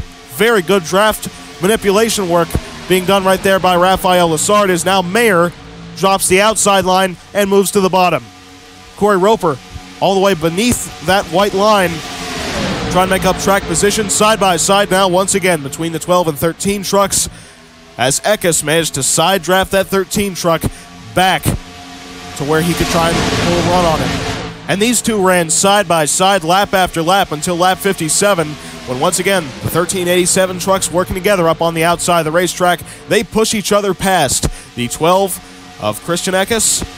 Sauter goes down to block, and Johnny Sauter back out front, really trying to make a good impression to any of these owners willing to take Sauter at least for the Super Speedway races next season. Then on lap 58, Christian Eckes finally makes the move work, and guess how he did it? From the front bumper of the 87 of Peters. Peters went from the outside of the bottom of the racetrack, started pushing the 12 of Christian Eckes, and those two working together on the bottom line of the racetrack. The 13 getting separated from the 24 of Lessard allows the 12 of Christian Eckes to take away the race lead once again on lap number 59. That 87 truck might not be the best leader, but it is absolutely the best pusher. But Sauter was not done battling for that top spot. End of lap 59, he goes back down to the inside, and guess what? Sauter's working with Timothy Peters once again. Side by side, they go through the tri-oval, side drafting each other. Sauter leads at the start-finish line, but watch what happens down to turn number 1 with the 13 truck of Johnny Sauter. Gets a little bit loose on the bottom. He has to back off the throttle just a little bit. The inside line as well separates as the 87 truck of Peters very much backs out. Then the 12 and 24 trucks tandem together, coming off of turn number 2, and Christian Eckes once again holds the race lead as Sauter drops back with NA drafting help on the inside. Lap 61, Sauter actually got to the inside of the 12 truck of Christian Eckes. Those two swap lines as you see the 87 of Timothy Peters gets put through the middle. He starts losing a bit of track position. And once again, Sauter battling almost evenly with the 12 truck of Christian Eckes. These two trucks appear to be almost perfectly matched when they're competing with each other like this. It's incredible to watch these two go after it, because it seems like none of them can get the advantage. They need a really good pusher from behind them to clear each other, such as the 87 of Peters to be in line behind them. Lap 62, though, Sauter really does get loose into the first turn, backs up the inside line of the racetrack, and the 12 clears the field by quite a good margin. 24 truck of Raphael Lessard trying to take away second. Christian Eckes was able to tug the field back down to the inside line once again, but it gave Sauter a very good opportunity down the front straightaway to make the move work. And following him in line was actually the 3 truck of Jordan Anderson, the pole truck, and obviously the fastest one here in a straight line. So, as you can tell, the outside line separated. The 24 truck got side drafted back from the back bumper of the 12 of Christian Eckes. 3 and 13 trucks of Anderson and Sauter work together down the back straightaway as Roper once again fans out. Johnny Sauter back out front on lap 63 here at Daytona. With now 15 laps to go, right in front of Sauter, who's still defending all the lines, we have 4 slow lap trucks who are off the pace due to crash damage, including Zane Smith, Derek Kraus, Michael Waltrip, and the defending race winner here at Daytona, Casey Mears. And this was a very pivotal moment of the race. As you can tell, down the back straightaway, Sauter trying to figure out a way around this lap traffic. Ty Dillon makes a very aggressive move to the bottom of Christian Eckes, forces Eckes to slow up, believe it or not, for Dillon's teammate of Casey Mears. So now Dillon takes away the second position. Johnny Sauter still stuck in line behind Michael Waltrip and the 21 of Zane Smith. Ty Dillon makes the look down to the bottom of the track, coming off of turn number 4. And down to the start-finish line, Dillon takes away the race lead as he puts Sauter into the middle. Dillon perfectly uses up the lap traffic as the 97 of Jesse Little actually went 4 wide into turn number 1, beneath Sauter, Mayer, and Michael Waltrip. Jesse Little takes away the second position here at Daytona as the field gets completely scrambled by all these lap trucks. Ty Dillon, who came oh so close here in the spring, out front. Jesse Little into second. Hailie Deegan trying to take the third spot away from now Sam Mayer. And you got to give Ty Dillon credit. He waited until the perfect opportunity to try and take the race lead. But through the tri-oval, the 97 of Jesse Little gets the run from the one truck of Hailie Deegan. Makes a look down to the inside, but he does not have the run that he needs, and the 31 truck of Dillon actually clears him up off the outside. Lap 69 from help coming from Johnny Sauter. The one truck of Deegan took over the second spot and had a run coming on the 31 of Ty Dillon that Dillon couldn't quite block, but Deegan backed up on the entry to turn number 1. Couldn't quite make such a shallow entry into the corner without either getting too loose or spinning out. Drops off the inside line's pace just a little bit and allows the 31 truck to still hold the race lead, as now Sauter battles the one truck of Deegan for second. Lap 70, Sauter had cleared the one truck of Deegan and taken up the second position. Ty Dillon has tugged the field down to the inside of the racetrack. A 3-truck breakaway with now a 3-wide battle for third spot. Deegan tried to make the look to the bottom of the 13 truck, and that actually just slowed up the run of the 13 of Sauter, who tried to make a move on the 31 of Dillon. Couldn't quite do it after being just barely loosened up by the one truck of Deegan. But then Sauter makes the look down to the inside through the tri-oval. Now a battle for second position. He got Jesse Little trying to make it on the inside to try and potentially get his way around Dillon. Little backs up. Got loose coming into the corner. You can see the tires are really starting to degrade now. We've had about 30 laps of green flag racing as Sauter is back out front here at Daytona. Hailie Deegan trying to take up second. And you know, one thing I've noticed about this new package here at Daytona, it keeps the best trucks out front. Sauter would have been back and forth already about 8 different times if we were running the spring race package, but the package that we're running today really does reward the fastest trucks, and I think that's very fitting, keeping and allowing, more importantly, the fastest trucks to stay out front. 13 of Sauter still holds the race lead. Hailie Deegan trying to make second place work on the bottom, getting some help from Jesse Little, now side by side with the 13. She backs up a little bit into turn number 1, allowing Sauter to clear them. Sauter getting some help from the 31 of Ty Dillon. And take a look at the two contenders battling for the regular season championship. 88 and 98 trucks running side by side down in 16th and 17th positions.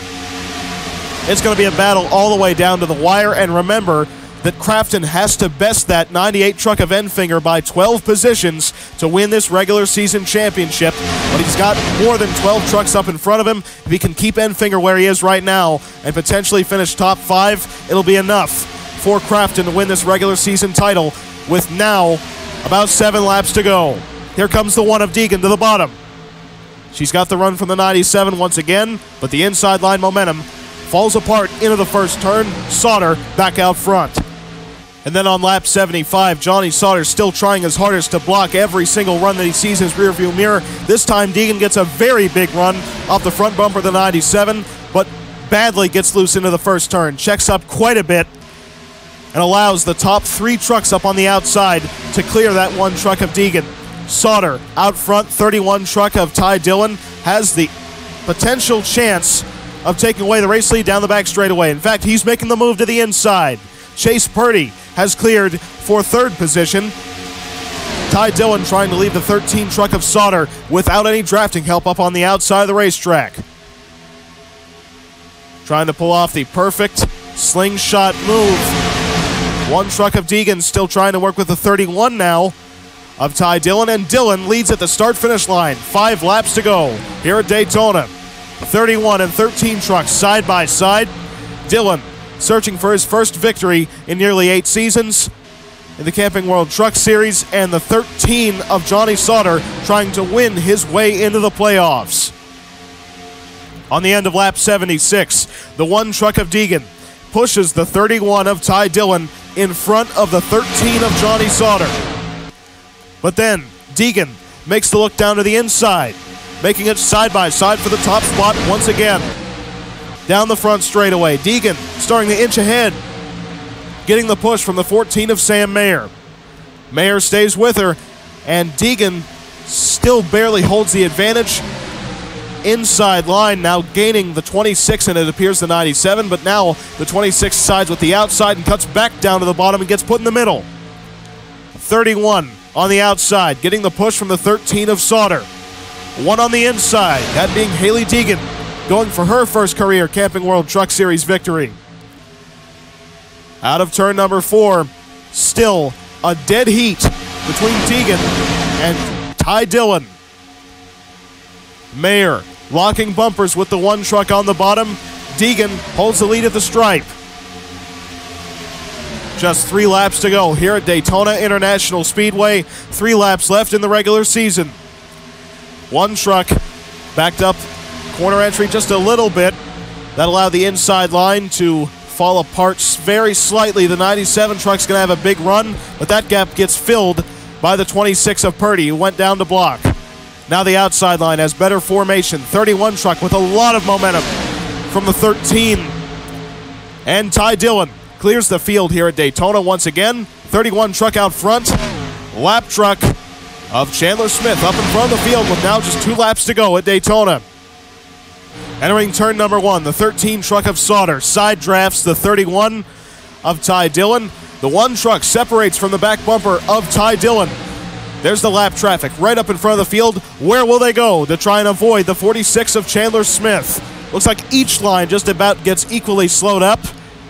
But now, Ty Dillon forces the 46 truck up the racetrack. Dillon uses Chandler Smith as a pick on Johnny Sauter. Ty Dillon clears the field here at Daytona. Off of the final corner, Sauter practically knocked out of contention. The white flag is in the air. Ty Dillon is your leader at the start-finish line. Outside line has lost all organization. Here comes Matt Crafton on the bottom, out of nowhere, making up all these positions. Grant Enfinger on the bottom as well, side by side for the race lead. Went Deegan on the bottom. She got a little bit loose, and that allowed the 31 of Ty Dillon to clear her coming off of turn number 2. Sam Mayer now to second. Matt Crafton, has he made up enough positions to take home the regular season championship? Up to the outside, now to the inside goes the 31 of Ty Dillon into the 3rd turn.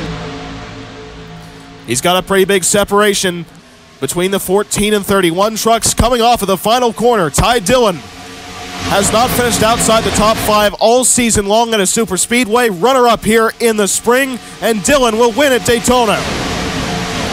Ty Dillon finally breaks back into the win column here at Daytona International Speedway, continuing Germain Racing's success in the 2021 season on super speedways. Dillon does it in style, closing off the regular season with his first victory of the 2021 campaign. The 2nd win for Germain Racing in their return to NASCAR Camping World Truck Series competition. Dillon holds off a hard-charging 14 of Sam Mayer and 1 of Hailie Deegan in the final laps of the race to take home the victory in the Coca-Cola 200 here at Daytona.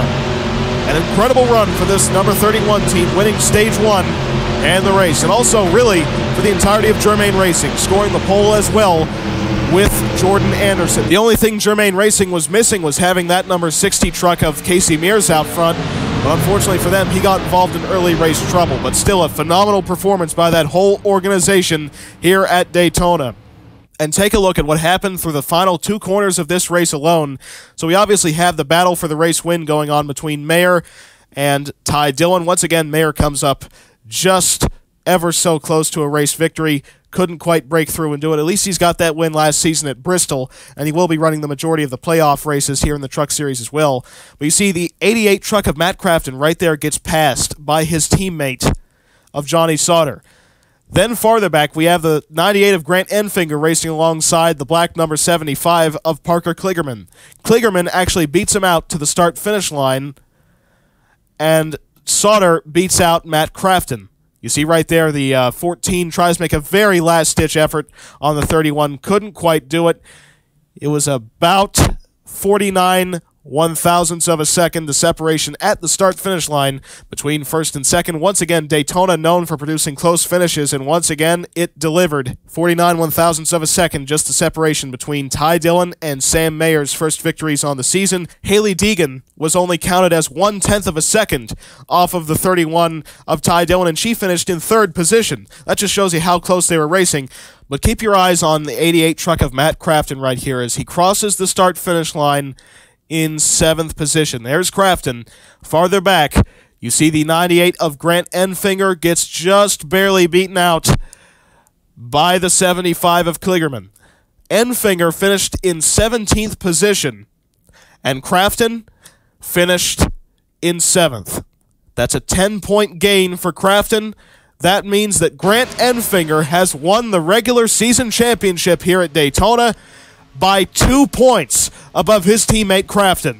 Congratulations to ThorSport Racing with a fantastic 1-2 finish in regular season points. Ben Rhodes dropped down to 4th. But most importantly, congratulations to Grant Enfinger's number 98 team managing that 12-point advantage coming into the Coca-Cola 200, and it paid off. Enfinger is now the regular season champion of the 2021 season by 2 points above his teammate Crafton.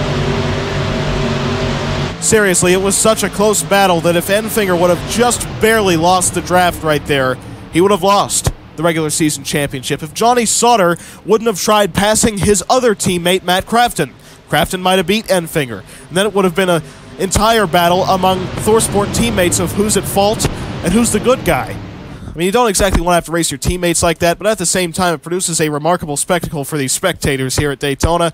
And I'd say that every single fan in the stands got their money's worth tonight as we witnessed the regular season championship battle come down to just a 2-point margin between teammates. 4 drivers came in within contention of getting it. 2 drivers had a realistic shot, and it came down to the final lap between those two to decide the regular season title, and it also came down to the final few yards of the front straightaway to determine who won the race. It was 49/1000ths of a second, the gap between Ty Dillon and Sam Mayer for the victory. Ty Dillon scores the victory, while Grant Enfinger walks away as the champion.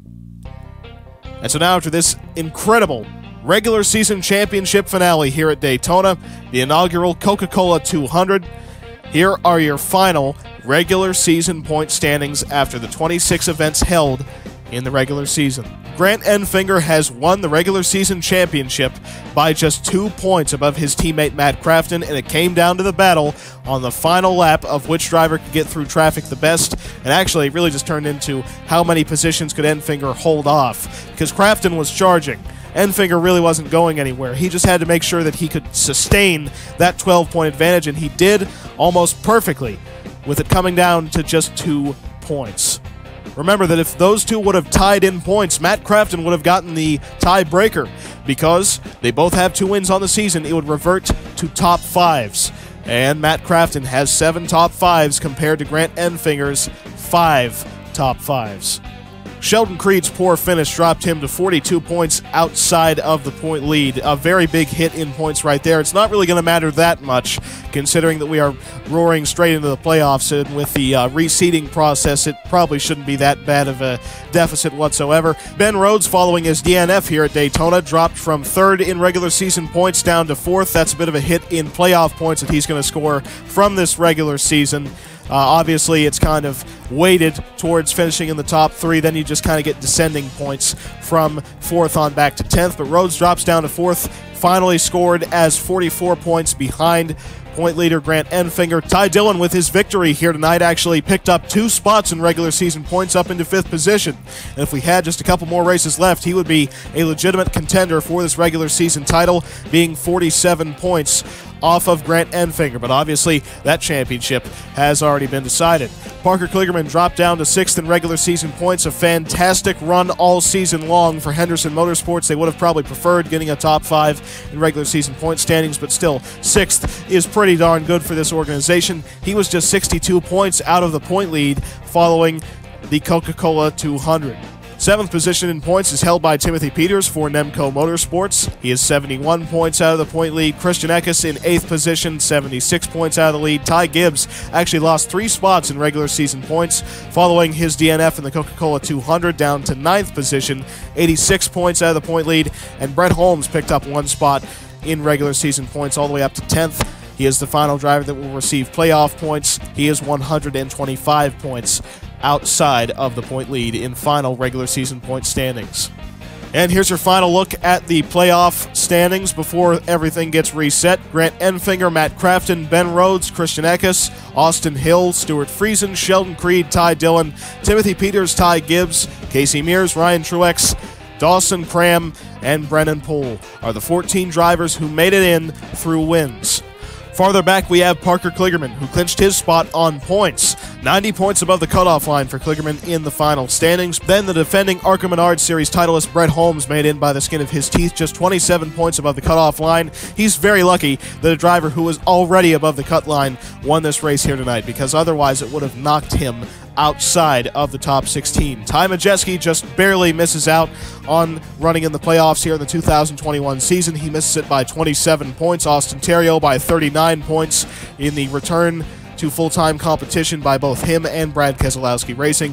Todd Gillen does not make the playoffs. He misses it by 62 points, as well as John Hunter Nemechek misses it by 62 points. It's been a very disappointing season for John Hunter Nemechek. It looks like he will not be returning to KBM next year. Just been struggling all season long. They have not found any speed really whatsoever out of that Ford truck, and they're still searching for a victory here in these final 10 races, and that is likely how they're going to spend the final 10 races of the year, just trying to see if they can get that Ford truck into victory lane. And here are your playoff standings following the reseeding. Grant Enfinger will begin the round of 16 at Darlington Raceway, 5 points above Matt Crafton. Ben Rhodes will start from 3rd position, 8 points off of Enfinger. So once again, ThorSport Racing holds the top 3 positions in points. Coming into the playoffs, they are definitely the team to beat. GMS Racing with Sheldon Creed has started to drop off quite a bit as of late. They've got to get the ball rolling in this final 10-race push for the championship at Atlanta. Christian Eckes will start the playoffs 12 points behind Enfinger, as well as Sheldon Creed will be 12 points behind. Ty Dillon will be 14 points back. Stuart Friesen 15 back. Austin Hill as well 15 points back. Timothy Peters 16. Ty Gibbs 18, fitting for his truck number. Then Mears, Poole, Cram, Truex, and Kligerman all start 20 points off of the number 98 truck of Grant Enfinger. And finally, Brett Holmes is seated in the final position in the playoffs, 24 points off the back bumper of the 98 of Grant Enfinger. And so now, after a very intense race here at the Daytona International Speedway, the regular season champion has been determined. The Camping World Truck Series is ready for playoff action to start at the Darlington Raceway. But now, let's move on to my personal favorite segment of the show, Q&A. Hello everyone, welcome back to Post Tech, and before I get on to the Q&A segment, I gotta first start with a disclaimer. If I mispronounce any names or handles, I do apologize, but it's bound to happen. Now, question number 1 from Chance2 Electric Boogaloo 2. Will the new partnership between Tony Stewart and Ray Evernham bring Dodge back into the sport? So, we obviously hear, 3 or 4 Dodge rumors every single month, and we have since 2012. But this situation between those two, I don't think would go to Dodge in the near future. Maybe in the far future, yes, because, Tony now has that relationship with Dodge, technically through Leah Pruitt, and Ray Evernham obviously has his big relationships with Dodge as well. But I think that Ray Evernham's experiences being a car owner the first time kind of made him a little bit leery of Dodge as a manufacturer, because if you remember why he sold part of his team to George Gillette, it's literally because the operations of day-to-day team management just did not remain fun for him. He just wasn't enjoying what he was doing. And that had a lot to do with the management influence from Dodge, and just particularly his disassociation with those that he learned to appreciate at Hendrick Motorsports and worked with at GM. So I think that for both Tony and Ray each, this is a welcomed return back to General Motors as a manufacturer, because Ray Evernham still appreciates everything that Rick Hendrick did for him, and in a way regrets what he did against Rick by leaving, the team so abruptly in 1999. And Tony Stewart, We all know how he acted when Joe Gibbs Racing switched to Toyota, and it wasn't quite so pretty in the last few months, as working with Ford has kind of started to come to a head with Tony Stewart. So I think that both Stewart and Ray are going to find some peace working with General Motors as a manufacturer. Could it potentially bring Dodge back into the sport? Possibly, if they kind of get over their recent burns from working with other manufacturers, but I think that they are most comfortable working with GM with this new organization, especially as a new team. I don't think that they want the combination of being a new team and a new manufacturer again, like Ray had the experience of going through back in 2001. Are there any new mergers coming soon? That's the second part of the questionnaire, I guess you could say.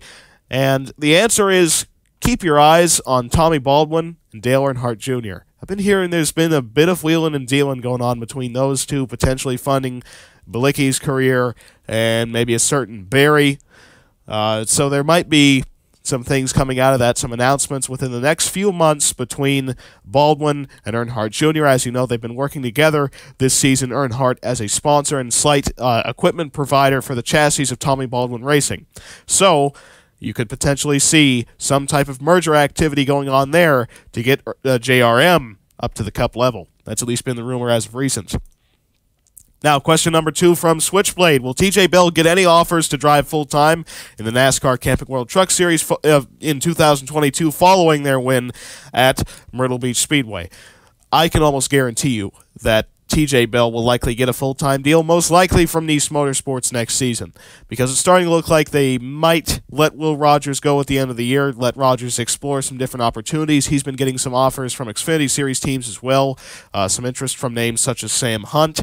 So TJ Bell, he's got a lot of experience, finally broke through into the win column. I would expect him to quite possibly get a full-time ride next year, and my money would be on Nice Motorsports wanting to continue him running in the series, because we've been seeing a lot of veterans coming back to the Truck Series and continuing their runs, names like Crafton, Peters, Sauter, even knowing he's going to be leaving from a full-time basis most likely.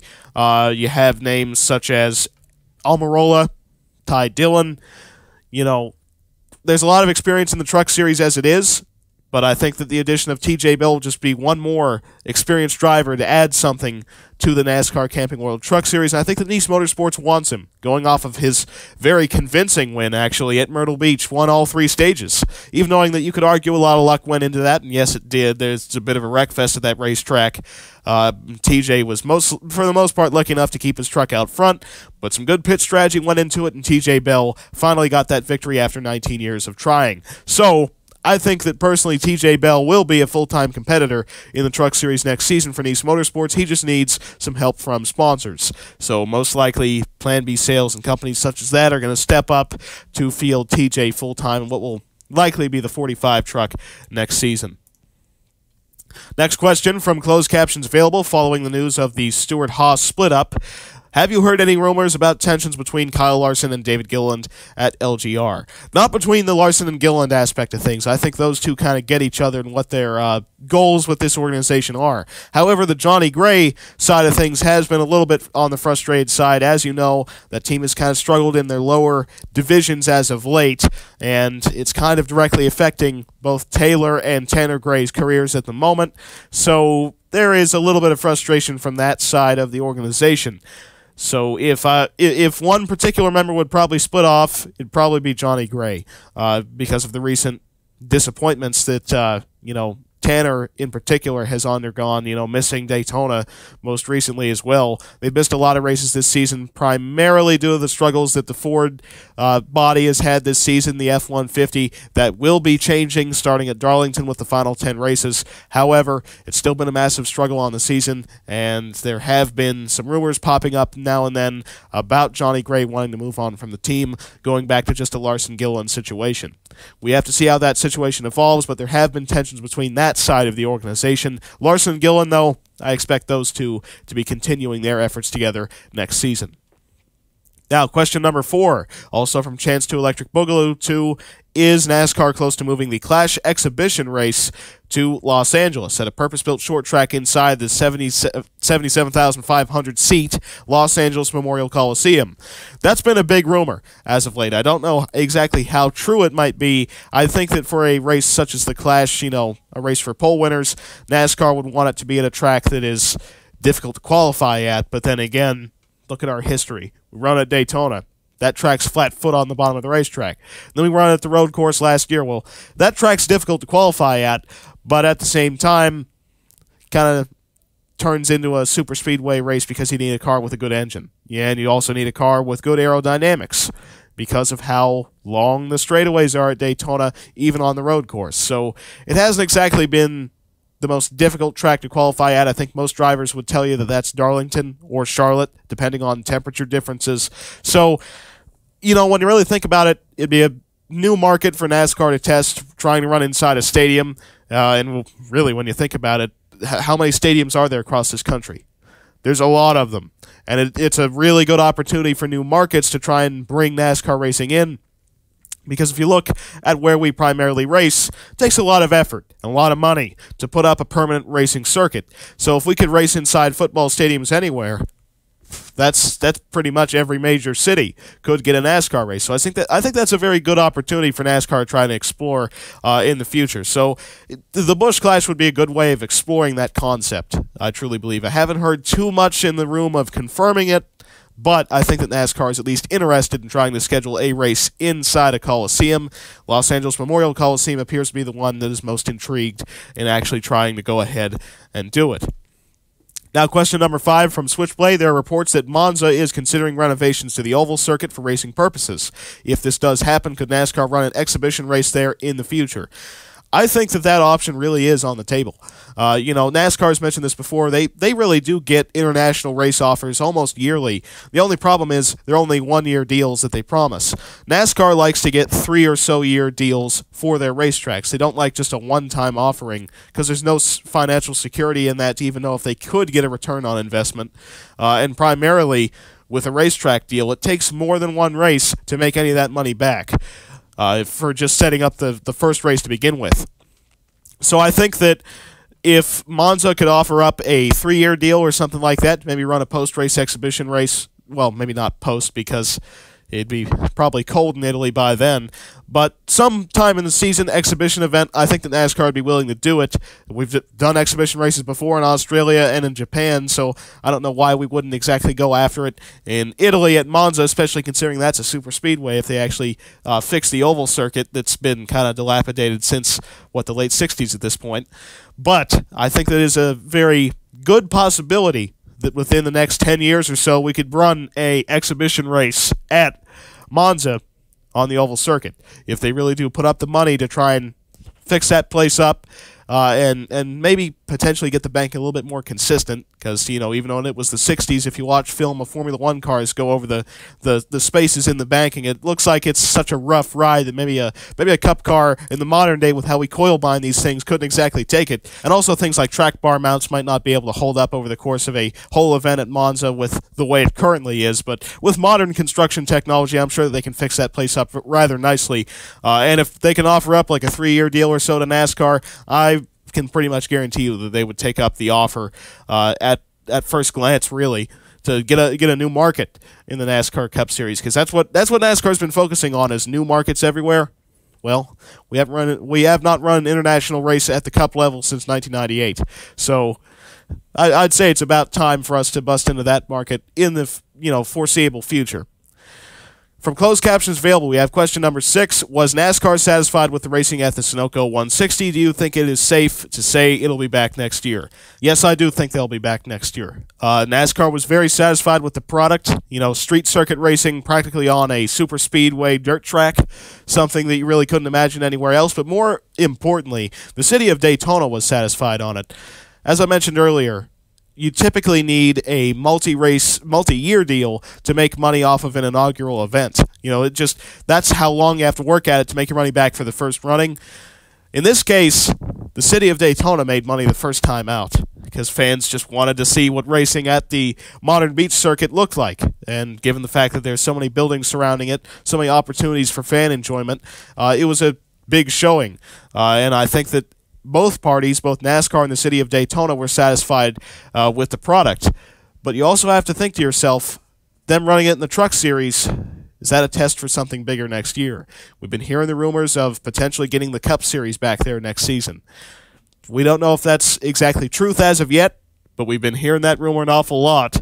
And you got to admit, if they sold out for a truck race, imagine how big the turnout would be for a NASCAR Cup Series event. They'd have to bring in more stands, more temporary grandstands to run the thing.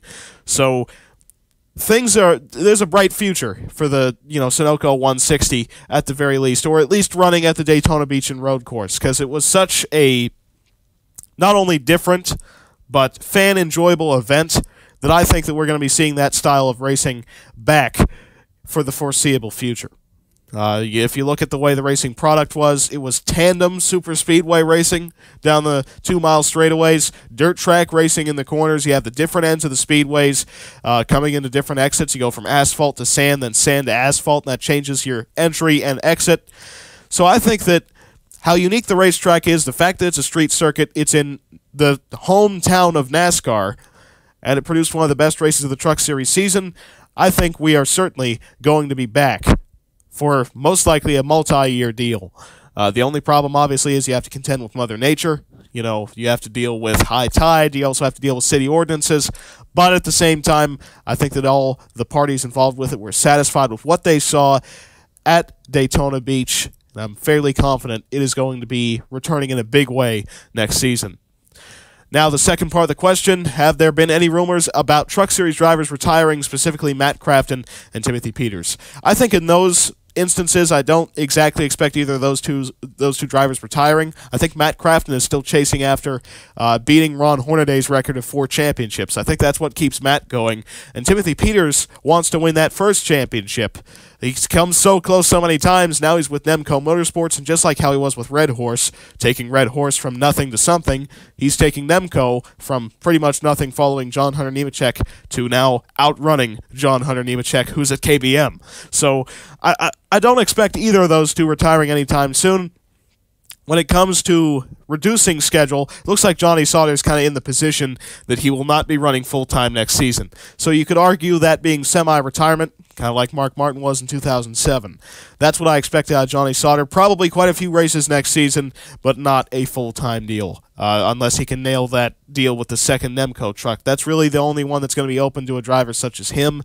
There's going to be some opportunities open at KBM, but I just genuinely don't expect Kyle Busch to put Johnny Sauter in the truck. Even knowing that Kyle's been searching for his very own Matt Crafton, I think that he wants a younger driver. He wants a driver that he can kind of bank on to run his trucks for 15 years. You know what I mean? He wants a Matt Crafton, but Matt Crafton in 2000 that he can work with over these next 20 years and win 3 championships with. He doesn't want Johnny Sauter to do okay for the next 7 years. Because, I would expect Sauter, in that instance, if you gave him a truck that was that strong, he'd probably race until about the age of 50 or so to be like Ted Musgrave or somebody like that. But I genuinely expect Johnny Sauter to reduce his schedule next season. Like I said, unless he gets that Nemco truck. Drivers such as Crafton and Peters, I think they're safe to run at least the next 4 or 5 seasons, to be entirely honest with you.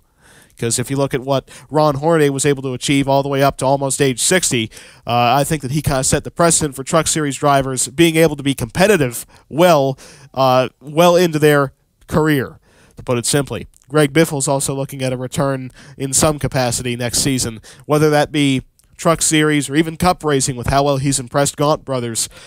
He's looking at potentially even a full-time deal if he can get a good enough opportunity. Now, question number 7 from Switchblade. Is RCR looking at Sheldon Creed next season for Xfinity? Rumors are saying RCR are expanding their Xfinity operation and running another car. So it's looking like Sheldon Creed is obviously a candidate for RCR's Xfinity program, but at the same time, Sheldon Creed has the potential possibility of just getting a full-time Cup ride next season. And Creed has expressed that he doesn't want to become that Matt Crafton-esque driver in the Camping World Truck Series. He wants to make his way up to the top levels. So what it looks like Sheldon Creed is going to be able to do, though, is jump straight into a Cup car next season. So I don't expect him really wanting to run a full Xfinity Series season if his team has a Cup car open and they're willing to put him in it. So it looks like Sheldon Creed might just potentially be another driver who outright skips the Xfinity level altogether. And now the final question from RFJ. Will Furniture Row Racing ever return? Maybe part-time. I don't expect Furniture Row Racing to exactly return as a team. Barney Visser's health issues, kind of how the whole team situation happened with losing 5 Hour and losing their Gibbs support. I don't exactly think that he wants to go through just the stresses of being a team owner again. However, we have seen some slightly increased sponsorship programs, particularly in the throwback race, because Martin Truex Jr. has a Furniture Row associate on his number 19 Camry, and also the 78 of BJ McLeod has primary sponsorship from Furniture Row for the throwback race. So potentially Furniture Row, Denver Mattress, all that kind of stuff, you could see that on more cars for the future, as a sponsorship program. I don't expect them to ever come back as a team, but as a sponsor, absolutely. And they've already kind of been experimenting that with that possibility last year with Truex and this year with Truex and McLeod at the same time. So I would expect Visser's companies to be a sponsor for the next few seasons, but I do not expect a full-time team effort, or even really part-time, because I don't think he wants to go through the kind of hassle that you have to go through to be a team owner, really in any division of NASCAR. And so, folks, that pretty much does it for episode number 21 of Post Tech. We hope that you have enjoyed it. The next time you'll be seeing us will be the final race of the NASCAR Cup Series regular season, the Coke Zero Sugar 400. We have 3 drivers in mathematical contention for the regular season championship. Logano, Harvick, and Hamlin all gunning after that regular season title for 15 playoff points at the end of the Coke Zero Sugar 400. Logano still hadn't won a race this season, and yet he's leading the points above Harvick. There's a tremendous battle for the final few spots in the playoffs among drivers who are below the top 30, above the top 30. Then there's the battle among points contenders, including drivers such as Clint Boyer, who would just love to see the playoffs begin this weekend instead of the week after. A lot of drivers coming into this race nervous. A lot of drivers have to make desperate moves to try and make the playoffs. It's going to be quite the show out at Daytona International Speedway. The final race of the regular season gets underway the next time we are on air on Speed Station. And I only have one thing to tell you about how big of an event that's going to be, and it's that you have to be there. It's going to be must-watch competition out at Daytona International Speedway. You also get the biggest next-gen test that we've seen so far with 16 cars, a weekend unlike any other, and we will be crowning a champion at the end of the Coke Zero Sugar 400. So we'll be seeing you out at Daytona International Speedway for the Coke Zero Sugar 400, the final race of the NASCAR Cup Series regular season. It should be a definite barn burner.